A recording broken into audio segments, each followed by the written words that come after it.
सामीन अस्सलाम वालेकुम नहमदु व नसल्ली अला रसूलिल करीम अम्मा बाद। आज की वीडियो सिर्फ औरतों के मसाइल के बारे में है, यानी हैज़ के मुतालिक कि जब रोज़ों में किसी को भी इस तरह का मामला हो जाए तो उसको क्या अहकाम फॉलो करने होंगे।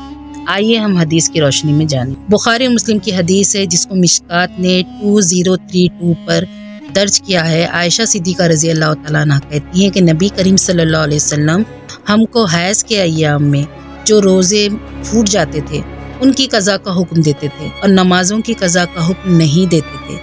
तो हालत हैज़ में जो रोज़े छूट जाएं उनकी कज़ा ज़रूर करनी चाहिए।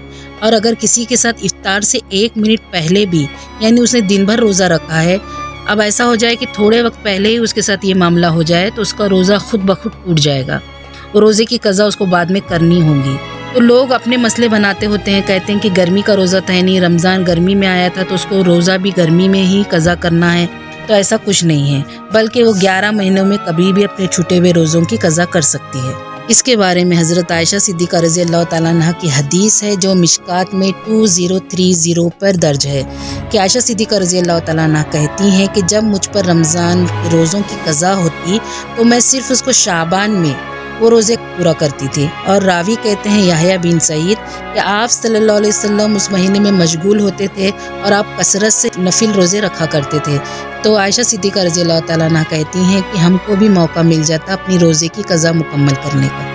हैज़ की हालत में हायज़ा के कपड़े साफ़ हैं, मगर ये कि कोई गंदगी लग जाए, यानी उसके हाथ साफ़ होते हैं, वो इफ्तारी और सहरी पका सकती है, ये कोई मसला नहीं है। बाज़ लोग ये समझते हैं कि वो सहरी इफ्तारी का बाबरकत खाना नहीं पका सकती, तो ऐसा कुछ भी नहीं है, बल्कि उसका जिस्म और कपड़े दोनों पाक होते हैं।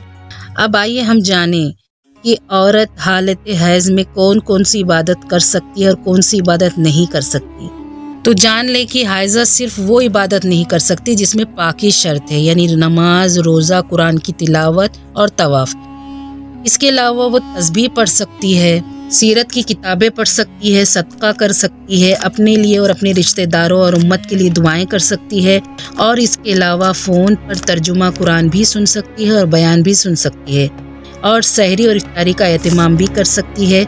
इस तरह वो अपने रमज़ान के वक्त को इबादत में गुजार कर सवाब कमा सकती है।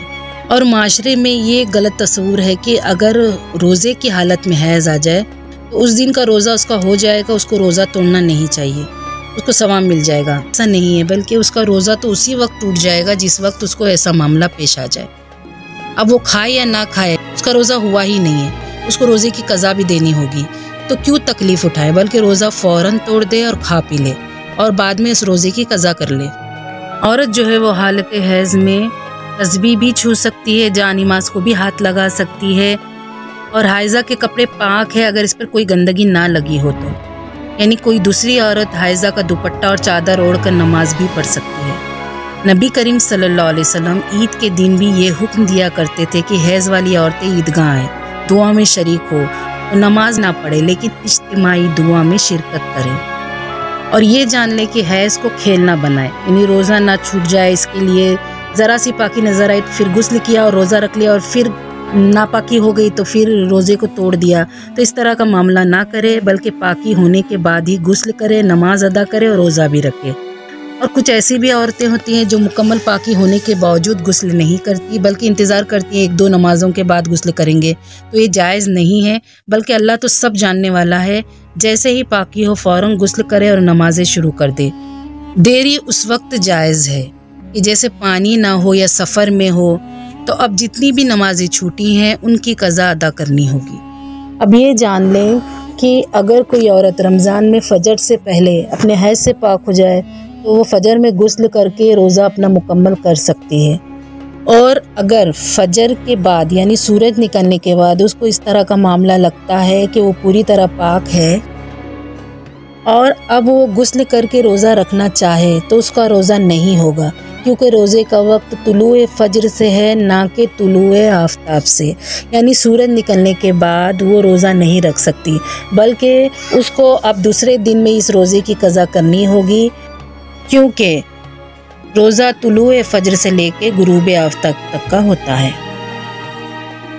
मुझे उम्मीद है कि आपको आपके तमाम सवालों का जवाब मिल गया होगा। अगर कोई बात रह गई है तो आप कमेंट में जाके पूछ सकते हैं।